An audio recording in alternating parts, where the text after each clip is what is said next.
Hi dears, welcome back to the channel Benidorm by Anna. It's me Anna with you here, and today we are in our lovely natural park here in Albier, between Albier and Benidorm, and we are here today to discuss all the latest situation, the update, what's going on here in Spain in the latest 24 hours.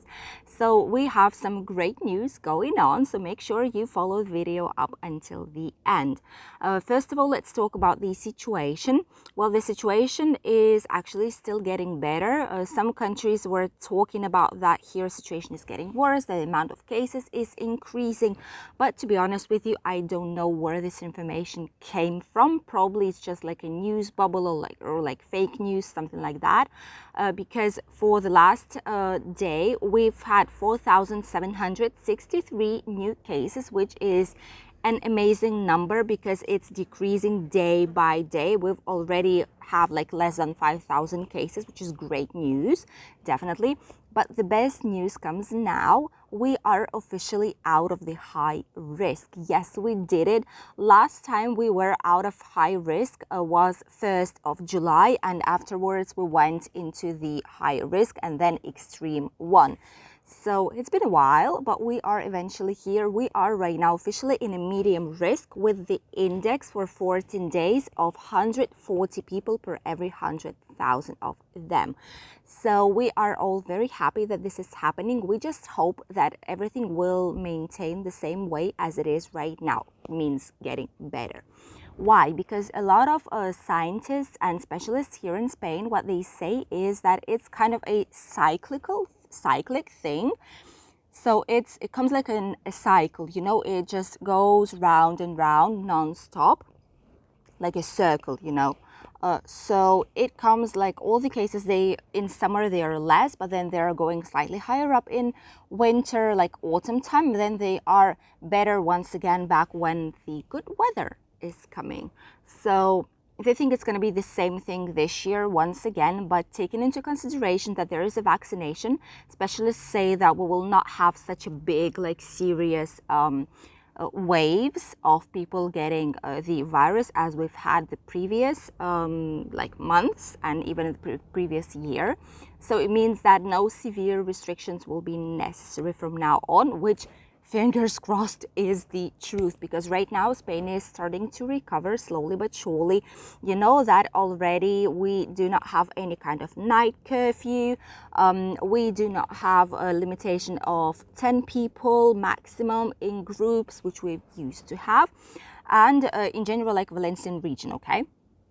We also can move freely, like wherever, whenever we want, daytime, nighttime. Nightlife is open until 3 a.m. and they actually say that in 2 weeks they want to put a nightlife up until 5 a.m. in the morning, like a normal work time, up until when they used to work, more or less. So let's hope it will be the case, and let's hope they will do that, because the desescalate, how they call it here in Spain, it has just started. So let's hope in October we can officially say we are in the new normality. By the way, there is one region in Spain, which is Asturias, which is almost at that point of entering to the new normality, because they have the index of 56, which means that they are only 6 points above the maximum necessary to be able to consider a new normality. Our Valencian region right now has the index of 103 or 104 more or less, which is also a good number.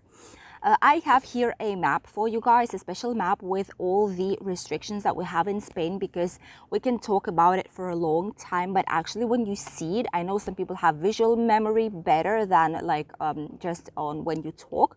So I'll put it right here. And what you see is that on the map, there is only one point which is like blue colored. That one is the night curfew. It's only in Andalusia, in one small town of Sevilla region. And the red one, the other one, the one where you have the limitation for movement, Okay, which means that there's like perimeter is closed, and only people who live there or work in other areas are able to enter or exit. This is in Badajoz.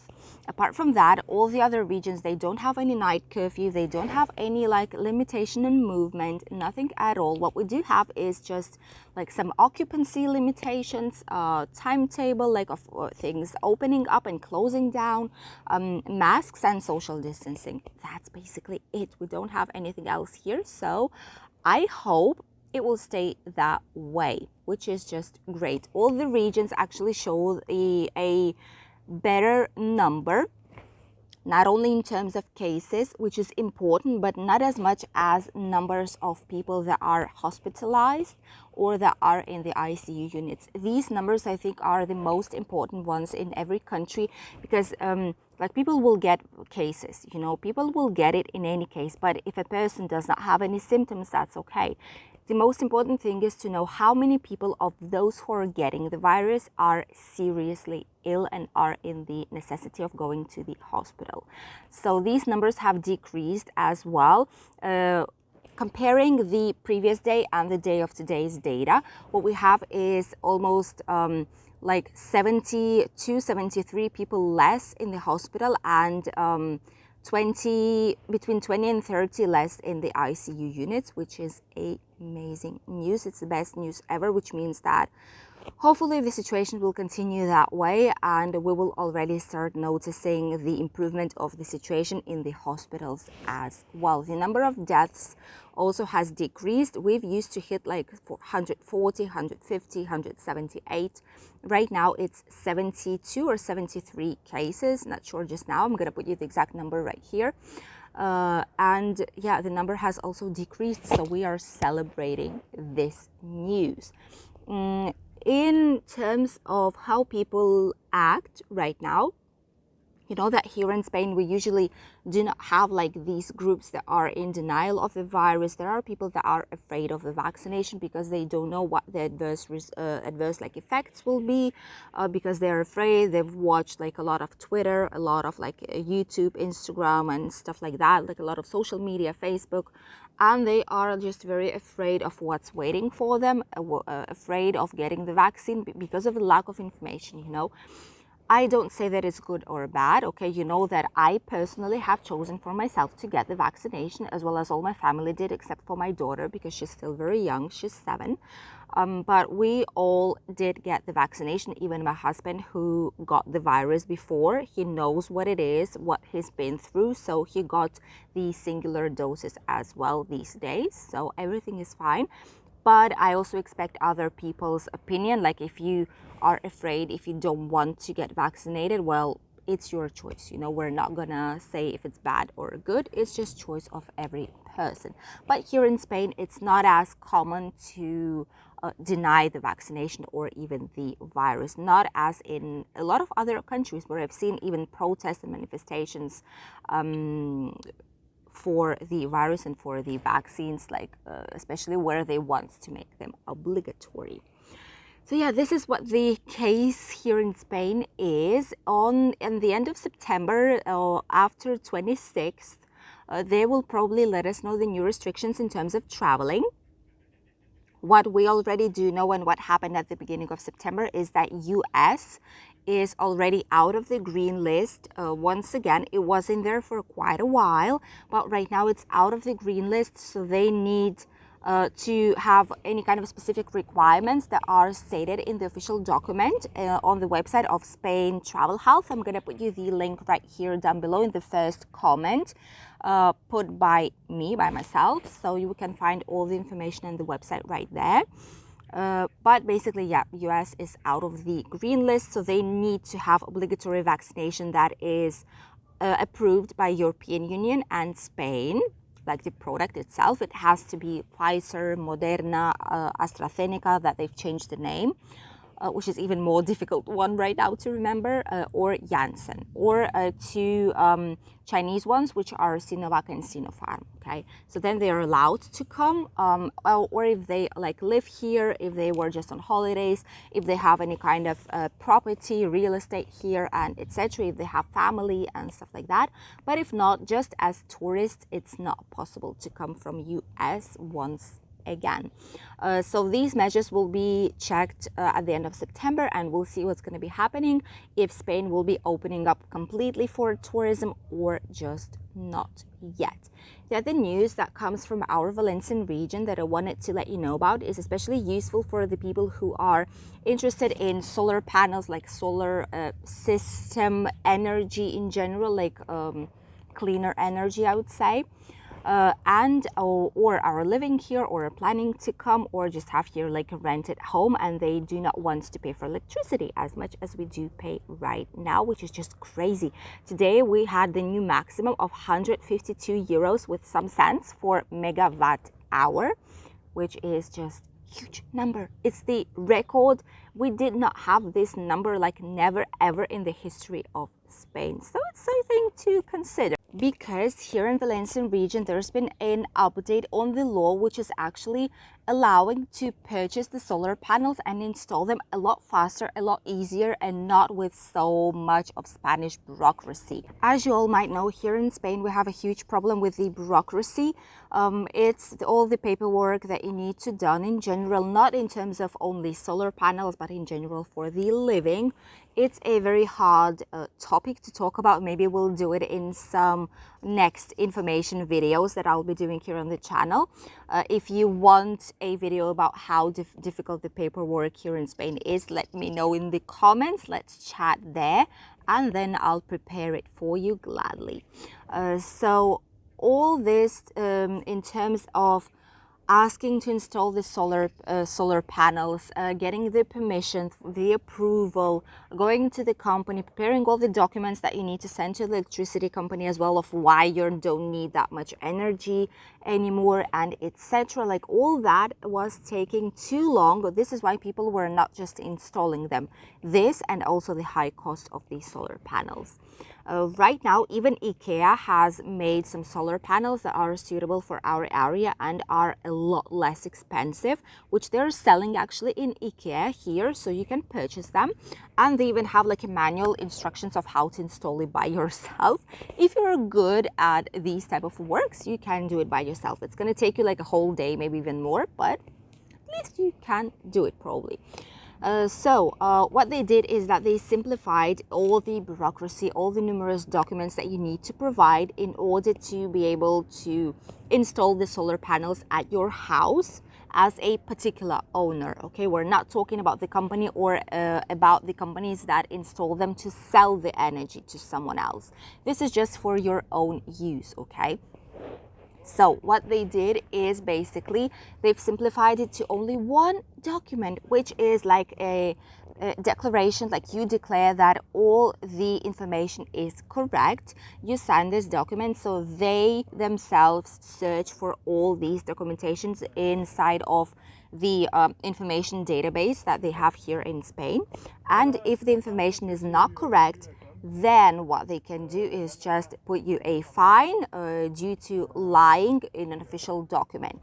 So basically you sign this paper and that's it, and then you're just ready to install the solar panels. Call the company, measure everything, the roof or the garden, depends where you want to install it.